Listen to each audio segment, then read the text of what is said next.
every Orthodox Jew chooses to be an Orthodox Jew. What I mean by that is a person who lives their whole life, their whole childhood, grows up in a house that's not raised with any Jewish education, let's say, and then they get older and they start asking questions and they do some investigating and they decide to become Orthodox. So they are choosing to be Orthodox Jews. And if you've been raised in a family of Orthodox Jews, you also choose whether or not you want to be an Orthodox Jew. If you don't do that, then you're not living mindfully. It's my firm belief that if you're an Orthodox Jew who didn't choose to be an Orthodox Jew, then you're not doing it right. The way to be an Orthodox Jew is to choose, to opt in, and to do it in a mindful way.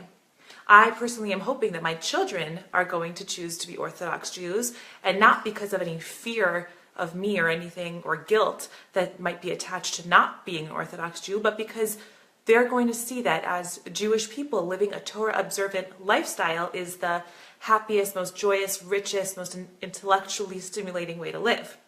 For me, when I was first looking into, when I was sort of tasting and seeing whether or not I wanted to do it, one thing that really compelled me was I saw that there was a lot of success that married people had when they did it within the parameters of Orthodox Judaism.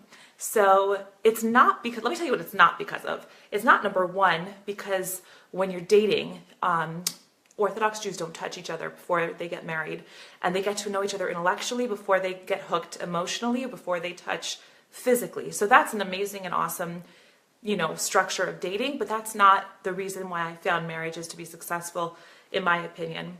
It's also, in my opinion, not because of family purity laws. It's incredible the monthly cycle that Orthodox Jews use to come together as a married couple and be separated. And a lot of richness is found in marriage through that. But it's not my belief that that's what, for me, makes me think, wow, what a successful marriage because of Torah Judaism.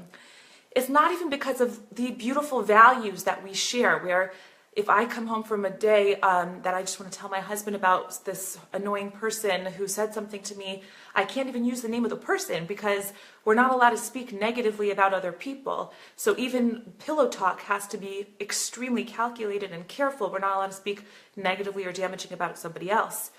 It's none of that.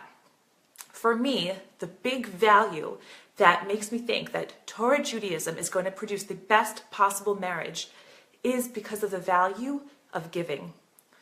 If every relationship you approach as a giver, as somebody who's going to benefit the other person, you are automatically setting your relationship up for much higher success than if you look at the relationship the other way, with how the person makes you feel, what the other person does for you, etc., etc. I want to end with just this wonderful lesson I got from a teacher of mine she actually took out the props, and I wish I had the toys to show you, but she took out this little railroad track. It's just a circle like this.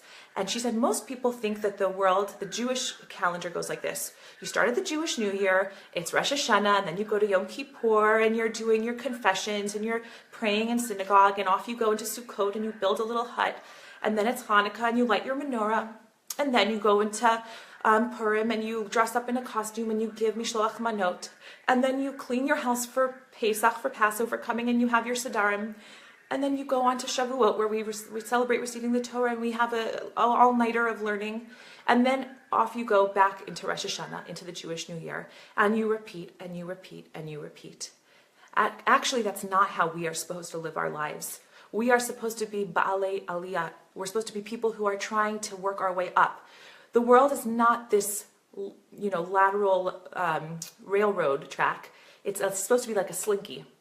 And every single time you're going from holiday to holiday to holiday, every single time you're going from one part of the year to the other, you're actually supposed to be in a different place than you ever were before, a uniquely elevated place every single year.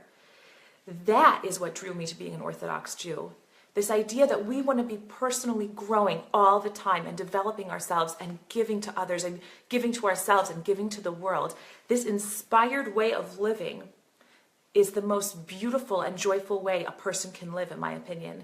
And it's the thing that still attracts me to this day about Judaism and Torah Judaism.